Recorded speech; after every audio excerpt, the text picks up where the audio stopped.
We are live on Radio Row. Bomani Jones is with us. What's up, bro? Hey, man, I'm good. How about you? Good. It feels like Friday out here.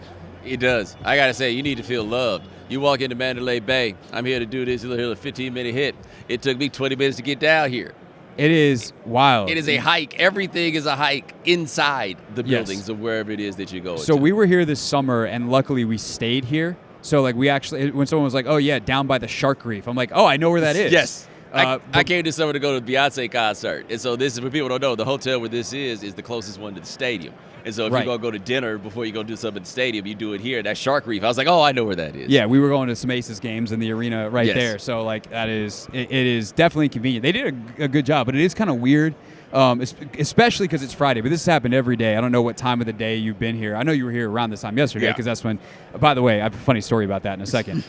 But, like, you feel all the East Coast midday shows and afternoon shows because we go till 7. Most people go till 6. Right. Like, you feel the building empty out behind you. Yeah, well, it's very interesting being here 3 hours behind the East Coast because, look, man, I couldn't get here for no 6 a.m. Like, I tell people, what am I doing here, man? I'm just prostituting myself, walking up and down this stroll, give them a little lip. I do you. I do somebody else over there. Daddy, you can watch if you want. Like, that's when, like, I'm in that position now. Like, you walk around here and you just see all these people prostituting themselves. We saw people just a second ago wearing Letterman's jackets for Bounty paper towels. Yes. I ain't gonna lie, they were fresh jackets until you realize it was for Bounty paper towels. And it's just a lot of people, and you feel bad while you're doing it. You're just walking around hoping to get shows, hoping somebody pull you by the arm and pull you over. The Bounty, they're making good money off that. Because actually, one of the guys that I saw yesterday doing it, he was just pimping himself out to Bounty, not necessarily to all the Radio Row, but like Terry McLaurin was walking around yesterday, which is like as big of a star as we have in DC. And I'm like, 17, what's up? And he's like, no, it's a good time. Like, we got to do a fun video bit. They gave me this nice jacket. I ate some chicken, and here we are. But this is the other part, and we were just talking about this. You say this with Terry McLaurin. Terry McLaurin walk up to me. He better be wearing a Terry McLaurin jersey. Otherwise, he could be one of many football players walking around here whose identity I cannot quite surmise strictly on their faces. I mean, I know he wears 17. Yeah, the thing is, like, we probably have a take on some of these guys' games that just walked by. Yes. We have no idea who they are because they're not wearing helmets. We just had one guy walk past, and we were like, is this, and I'm not going to say it, but incredibly famous football player? And we just not sure. No, that is Radio Row. And then, of course, there's always I think the other one, too, which I'm sure you get this a lot because you're what, like 6'3"? Yeah. So you get the people that you see on TV, and you realize how tall or short they are. And I'm not saying that one is better than the other. I'm not being judgmental, but it's easy for you to do. You're 6'3". Correct. But like you get that too of like, oh, that's what you look like, not from the nipple line up on camera. Yeah, and it's always most interesting when you figure out how tall somebody is or is not, especially if it's somebody you think you don't really like. And they have and a certain it's energy. Always shocking when you find out. Like, there was one guy, he's a very prominent NFL reporter. I was stunned to find out he was 6 feet tall. I was sure he was 5'8", at most 5'8", positive. Never dawned on me that he could possibly be a 6-footer. So now he really ain't got no excuse for being like he is. I mean, if you want to name names. But then again, that could be a future guest who could break a commander No, story. I'm not worried about that part. I just don't want to seem passive-aggressive, right? I had the opportunity to tell him this to his face, and I did not. You know? Okay, that's fair enough. Fair enough. Bomani Jones with us here on Radio Row. Look at that jacket. It might turn up in the shot. This dude going to come past in his green jacket. You're going to be like, hey, man, that's a fresh green jacket. Yeah, we had by the way, talking about to bring this all together, dudes in green jackets and the size of a human being, like, I could have told you that Aiden Hutchinson was probably a very large man. Yes. That dude walked by earlier. I could not believe how big that dude was. So I have not seen him. It's funny because growing up, his dad is from the same area of Houston that I'm from. So I had a next-door neighbor who at least he said he was best friends with Aiden's dad, because at the time Aiden's dad was an All-American at Michigan. So, of course, the guy would say that he was like his best friend or whatever. It would be if that they had sort met of thing. once, they were best friends. Yeah. That's all it takes is that. But no, all these dudes walk around, and even those of us who cover this, if you're not like locker room regular basis, you can forget just how big they are. And what has happened here in this particular one, with this podcast surge, all these guys who don't really like dealing with media have now become media, and so now they have to come around. And I have seen multiple people give the same line. I saw Cam Newton, and I understand why he simply does not think that Brock Purdy is a game changer. I'm like, y'all didn't understand this from the beginning? Okay, cool. But people have been reminded. Cam, some people are so big that they're bigger than the numbers say. They're just really big. Yes, Cam Newton's that guy. So like I had a list going for a while. I mean, I haven't done this bit in a while, so I'm gonna see if I can recall it. But like the list was basically, it started with Cam and LeBron. That like you can't explain how big these people are, and especially if you're lucky enough to watch them either courtside in Right. LeBron's case or field side in Cam's case. Like if you watch Cam Newton because here's the other thing too, and you know this from being around the NFL and doing. I know you weren't like a traditional sports reporter, but like you've seen NFL dudes up close in pads. If you're next to Trent Williams, you're like, that's a big dude. You're next to Trent Williams from in football pads, and you don't think he's from the same planet. Correct. So like Cam in football pads is ridiculous. Yes. And there's like Cam, LeBron, and a couple other dudes that you cannot begin to describe how not human they look, or like how they just can't possibly be the same species that we are. And I think LeBron fits in an interesting category. Julius Peppers fits in this one too. At once, you can't believe how big they are, but also in some ways how thin they are. So like if you asked me to guess, I would not be surprised if you told me LeBron James has a 32, 33-inch waist. I once saw Julius Peppers in the mall, and I was like, dude, that dude's waist is like 33 inches. It's just everything else. Yes. It's just massive, giant. And he had the nerve. This is Julius Peppers in North Carolina, thought throwing a hood on would make us think that he was somebody else. In like 2004. You're 6'7", bro. It Dude, ain't nowhere to hide. But it's in North Carolina. Right. Like, come on, man. You are the local Jolly Green Giant, man. You ain't fooling us. Yeah. No, and then those dudes start to run. Yes. And you're like, no, that can't possibly be correct. So yeah, it's wild. What's been the highlight for the week for you? Like you're doing your pod out here. You're doing I've done the pod out here. I did the company I do my podcast for, Wave Sports and Entertainment. They also big year for them. Yes, it is. They also do the Kelsey Brothers podcast. Yes. And so I was at that party last night. How was that? I mean, they set the whole spot up to look like the Kelsey Brothers house. By the way, I have to say, I learned very quickly who pays the bills at Wave Sports and Entertainment, or more accurately, who does not pay the bills at Wave Sports and Entertainment, and that would be your boy.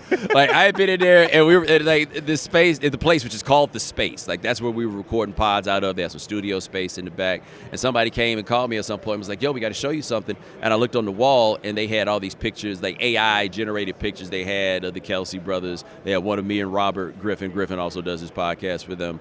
And me, like, in some, like, medieval type stuff or whatever. And I was like, okay, cool. So we at the party, and I got a little VIP pass or whatever. And I had my friend with me. I'm like, yo, let me go show you the joint. And we walk around that corner, get to that wall. I wasn't on that wall.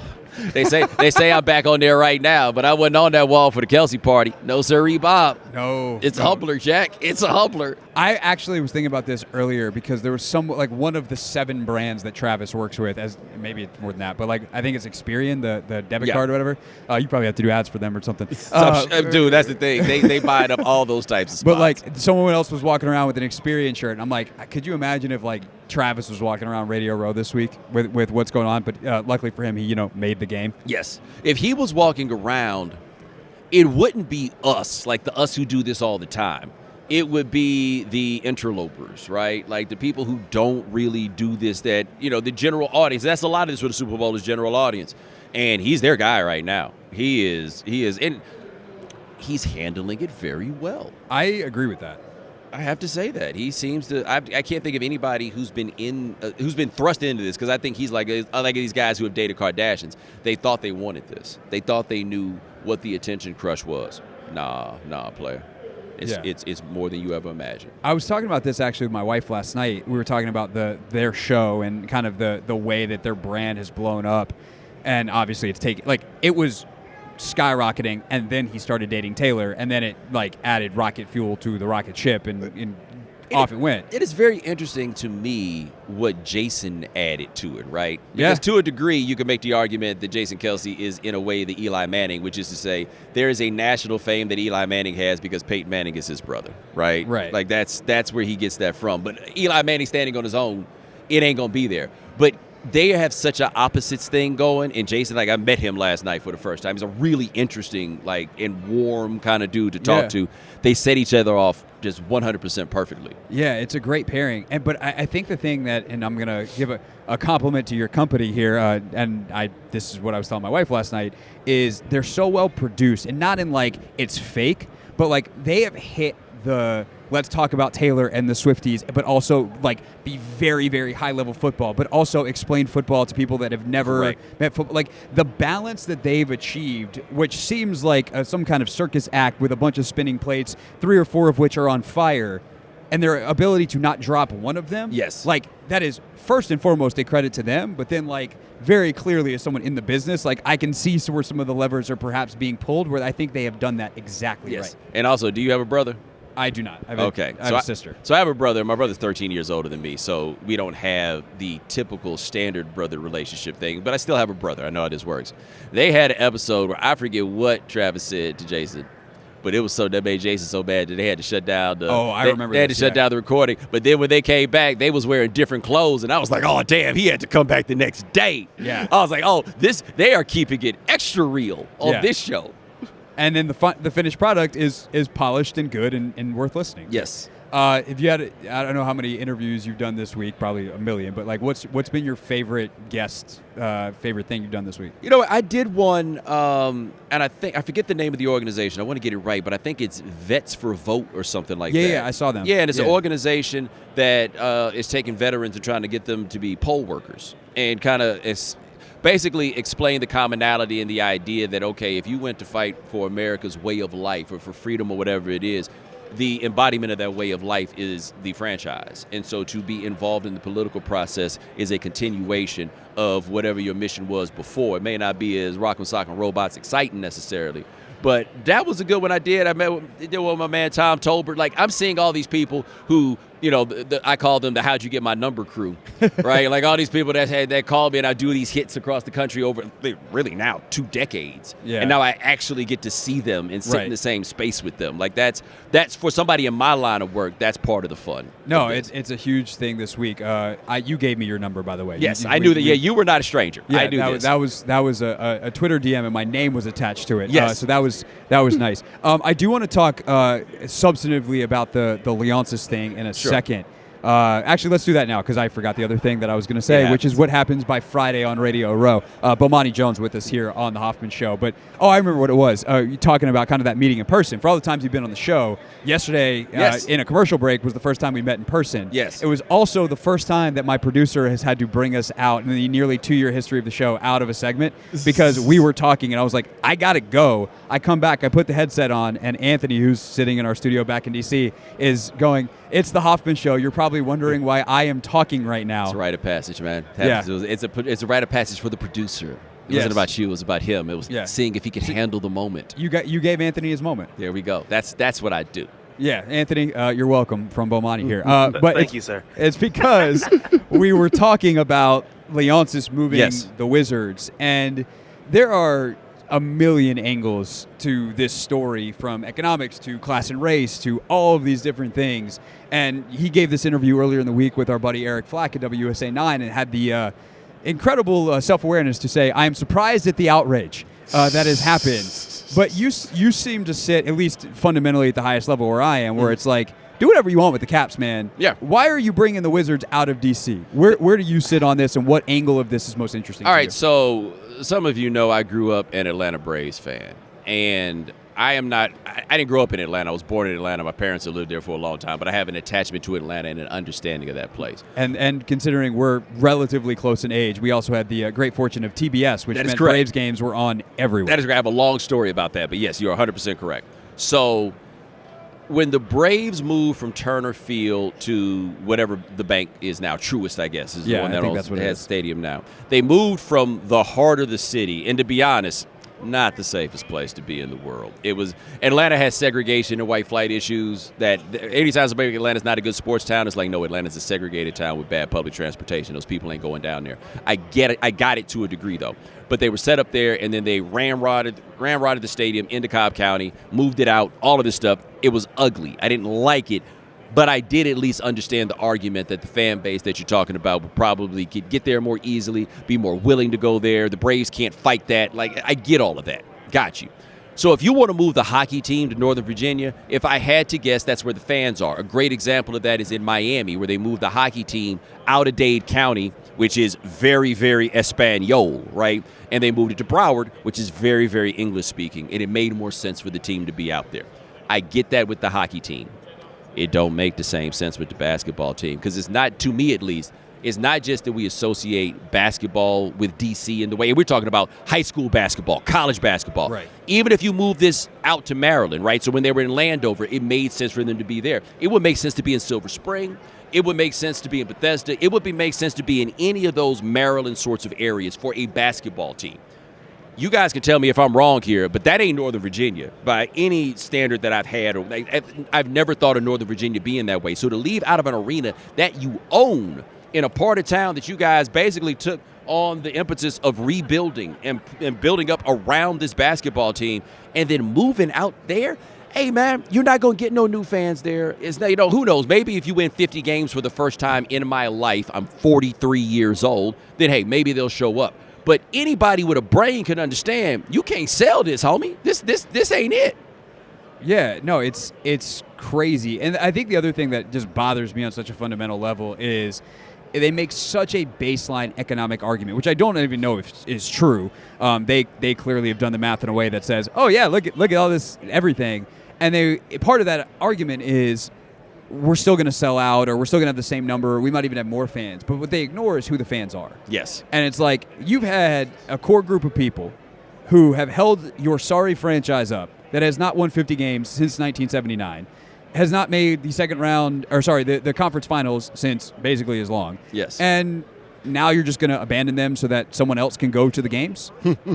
Like that's and you're surprised that people are mad about that? Once upon a time, I was looking for work all over the place, and one of the places that I interviewed was I think it was then the Comcast DC station. Yeah. And something I always remember that they told me was you could see in the ratings for the Wizards whenever somebody got a whiff that they might be getting good, you'd see the numbers creep up. Like people have been waiting.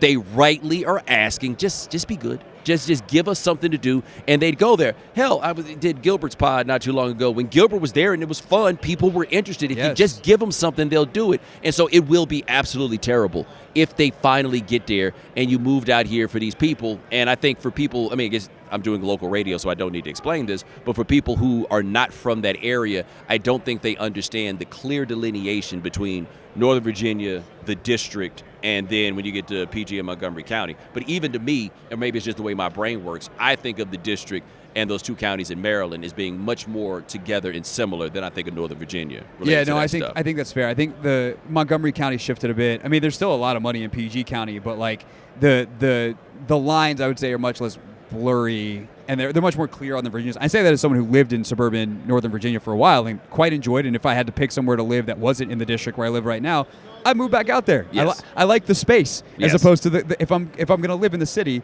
I'm going to live in the city. If I want the suburban space, I'm going to live the place where there's suburban space.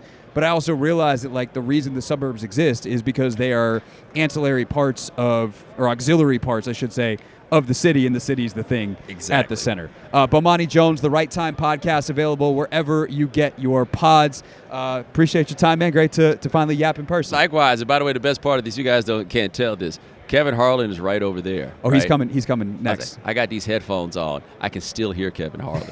like you're going to get the Kevin Harlan experience because I'm getting it right now. Yeah, we're gonna toss to a commercial break, and we're gonna listen to Kevin Harlan, and then Kevin's gonna come over here for a quick visit with us next.